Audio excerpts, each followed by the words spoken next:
Ng mga magulang, yan ang gusto para sa mga anak nila, di ba? Pero, hindi mo ba naiisip na masyadong mataas naman yata yung hinihingi mo sa anak mo? Napakahirap para sa isang estudyante na katulad ni Annie na maging pinakamagaling sa kanilang lahat. Oo, nandun na tayo sa napakahirap na yon. Pero hindi, sorry. Pero hindi imposible. Pero hindi imposible yon. At malaki ang tiwala ko sa anak kong magagawa niya yon.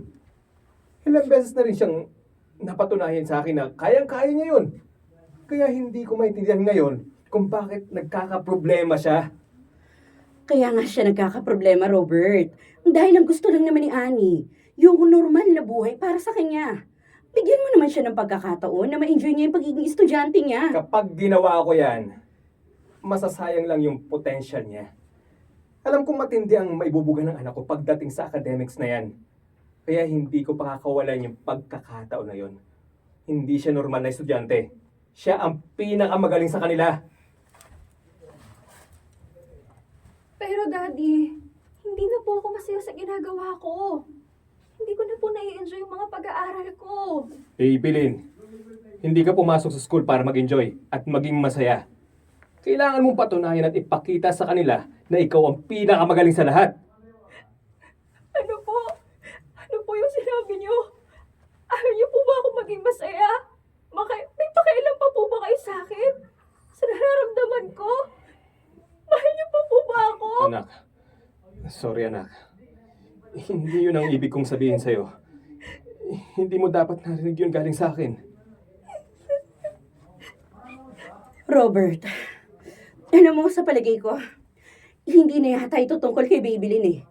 Tungkol pa rin yata ito sa'yo. Hindi ka pa rin nakakamubo nung high school.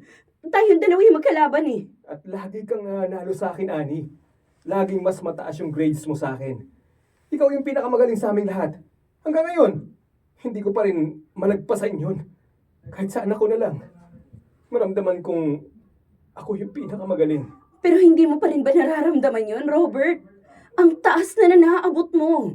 Isa kang successful businessman ngayon. Samantalang ako, isang simpleng teacher na ginagawa ang lahat para makapagturo na maayos sa mga estudyante ko. Mabuti ka pa. Simple man yung naabot mo. Pero nakakatulong ka sa ibang mga tao. Samantalang ako, ngayon ko lang na-realize, naging makasarili na pala ako. Nagamit ko pa ang anak ko para sa mga personal na issues ko. Nakakatulong ka pa rin naman eh. Yung mga nagtatrabaho sa negosyo mo, nabigyan mo sila ng hanap buhay. Pareho tayong may na-achieve sa mga karera natin. Alam mo, Robert, hindi kompetisyon ng buhay. Kaya wag nating isipin na kailangan na mas lamang tayo sa ibang mga tao. Parang, hindi ako Sa yung stories na to, parang hindi ako, yung mga linya, parang hindi nagkukunik masyado. Scene 6. Baby Lynn, nakuha ko na tong report card mo. Bakit ba ganito yung mga grades mo, anak? Bakit po, Daddy? Mababa pa po ba yung mga grades ko? Ginawa ko naman po lahat para mabawi ko po sila eh. Sorry po. Hindi. Joke lang yan. Nakita mo yan? Mataas naman yung mga grades na nakuha mo eh. Daddy naman eh. Tinatakot mo ako eh. Ang akala ko tuloy, bumaba na yung mga grades ko. Masyado ka naman kasing kabado eh. Pero anak, napansin ko, mataas nga yung mga grades mo, pero hindi na rin siya kasing taas kumpara nung nakarang quarter. Opo, Daddy. Napabayaan ko po kasi yung mga grades ko noon eh. Noong nagka-problema po ako. Kasalanan ko ang lahat ng yan, anak. Huwag mong sisihin ang sarili mo. Pero pinapangako ko sa'yo, hindi na mauulit yun. Hindi na ulit kita gagamitin para sa mga pansariling interes ko. Daddy, naiintindihan ko naman po kung bakit niyo po nagawa yun. Okay na po ako dun. Pinapatawad ko na po kayo. Maraming salamat, anak. Pangako ko sa'yo, hahayaan ko nang ma-enjoy mo yung pag-aaral mo. Makihalubilo ka sa mga kaklase mo. Sumama ka sa kanila. hindi pa huli ang lahat para magkaroon ka ng mga kaibigan. Salamat po, Daddy. In-invite nga po nila ako eh. Yung isa kong kaklase, pumunta raw po sana ako sa birthday niya. Sige lang anak, pumunta ka sa birthday ng kaklase mo. Sasamahan pa kita kung gusto mo. Ay, hindi na po, Daddy. Kaya ko naman pong mag-isang pumunta sa venue. Vinyo na! Vinyo? Vinyo? Ay, yung vinyo na yan. Vinyo? Sorry. Apo. Kaya ko naman pong mag-isang pumunta sa venue ng birthday niya. Tsaka, ihahatid daw po nila ako pag uwi. No, edi maganda. Sigurado magiging masaya yung birthday party na yon. Basta anak, ipangako mo lang sa akin, huwag mong pababayaan yung pag-aaral mo, ha? Siyempre naman po, Daddy. Promise ko po sa sarili kong magmula ngayon, hindi na ako magpapabaya at tuloy-tuloy na mataas ang grades ko. Hindi mo kailangan maging number 1 para sa akin. Gawin mo yan para sa sarili mo.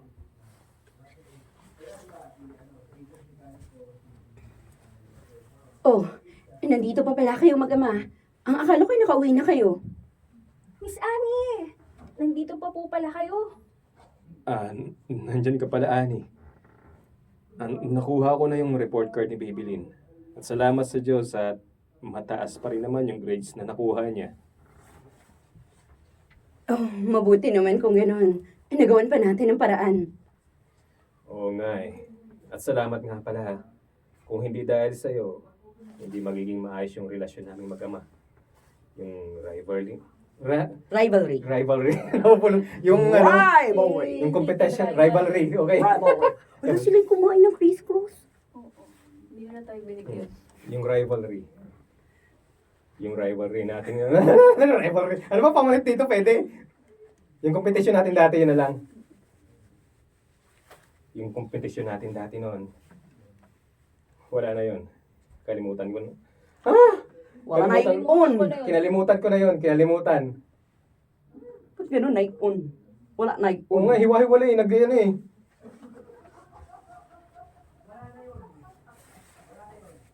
Wala na yun. Kinalimutan ko na yun. Oo nga po, Miss Annie. Tinulungan niyo po ako noon nung naguguluhan pa ako. Maraming salamat po talaga.